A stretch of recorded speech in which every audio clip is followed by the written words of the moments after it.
Kadagiti health conscious, anya ti pilian nyo, black rice, white rice, brown rice, wenno red rice. Ngamin dito Ilocos Norte, ket pumigpigsan iti produksyon ti black rice ano sa dinno, ket adon dagiti nakapansin iti daytoy a klase a bagas.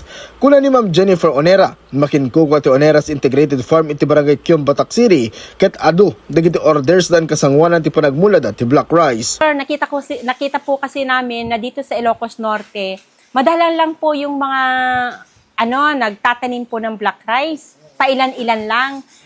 At saka nakita po namin, karamihan kasi yung nagkakasakit, may mga diabetes na kondisyon. So nakita namin na yung black rice, yung pala ay napakainam po sa ating kalusugan. Kaya yun, nag-explore po kami na mag-black rice, which is, ngayon po sir, magto 2 years na po kaming nagtatanim ng black rice. Nakita naman po namin na mahirap po siyang alagaan, pero dahil organic po yung approach kasi, natural.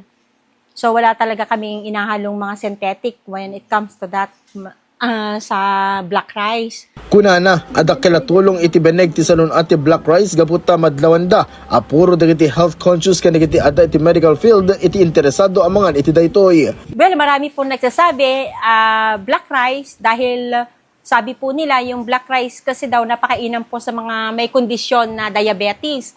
So, possible po na totoo yon dahil kung kumain ka ng black rice, konting amount lang, mabubusog ka na kaagad eh. So, maaari din pong posible na okay ang black rice. Kabayatan na napalausmet iti panagyaman na iti Diyos ti alwad na amister na nga iso ti nakaigapo no apang itultuloy na ti Onera Farm.